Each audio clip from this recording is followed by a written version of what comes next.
Well, again, thank you all for being here. What a great turnout of people, faces here who have made such a contribution to this organization over the past 26 years. What an honor to have so many of you here. I thought for just a moment we could look back in time, way back to the Rappahannock Defense Committee. And there's many of you here remember that, maybe even a couple that were on it back in the 1960s. That successfully helped defeat a ill-conceived dam on the river that would have flooded some of the greatest natural treasures around for some 30 miles upstream. That Rappahannock Defense Committee, after doing their work so successfully in the 60s, some of those people were still around along with new other people, and they joined together in the 80s to form a group called the Friends of the Rappahannock. And that group was dedicated to having an ongoing voice for the river because things were changing in Fredericksburg and all along the river, and it was clear that there's a lot more happening than just that dam, and we needed a long-term voice, citizens coming together to make sure that this river is protected. And that group has, over the past quarter century, gone from being a small little advocacy group here in Fredericksburg to an institution up and down the Rappahannock watershed. A group that people turn to whenever there's an issue related to the river. And we're starting to finally fulfill our mission of being the voice and the active force for the Rappahannock from its headwaters all the way to the bay. And it's very exciting to start reaching that point. Because if you think about it, if we don't join our voices together and speak for the river, who will? Because the river truly does not have a voice of its own. Just like our wilderness, just like the oceans, we have to be that voice. The river is going to keep living on a lot longer than you or me, and this institution must live on.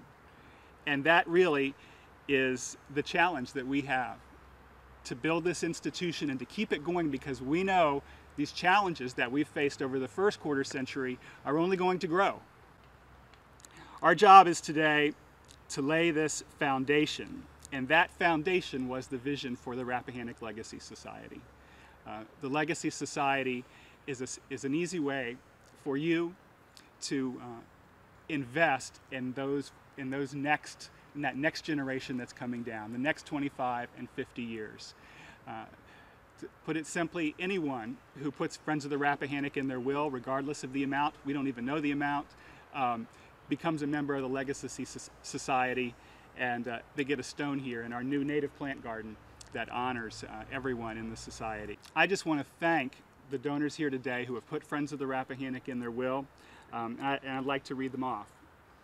Josiah and Ann Rowe, Bill and Denise Mix, Carl and Ann Little, Ed Sharp, Jim Steele, Michael and Joella Killian, Tom Van Arsdal, and Charlie and Candy Hilliard.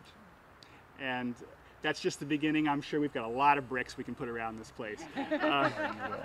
I decided to put FOR in my will because I believe that this organization is the future of protecting our river.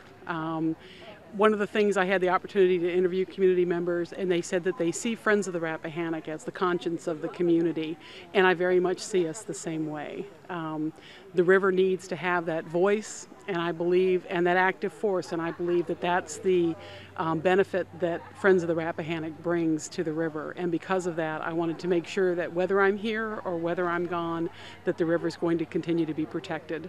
And putting Friends of the Rappahannock in my will makes sure that that happens. I put FOR in my will because it shaped who I am in many ways today, and I thought it was important to repay the river, not just today while I'm around, but to help build a future that my children and grandchildren and others in the watershed can enjoy what I enjoyed.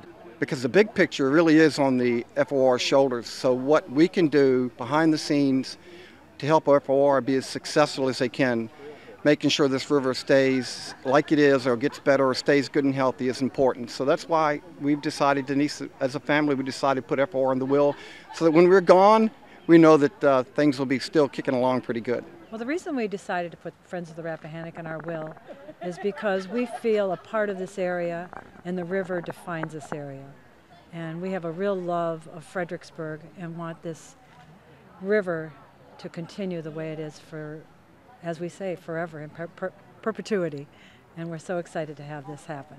Well, I worked with the college students that had worked here, and they really inspired me. And then all the school kids coming in here, why not, you know? And I thought it'd be difficult. The man told me, the lawyer told me, all I need is a name and an address. And so I'm in a legacy society, so that's all it took.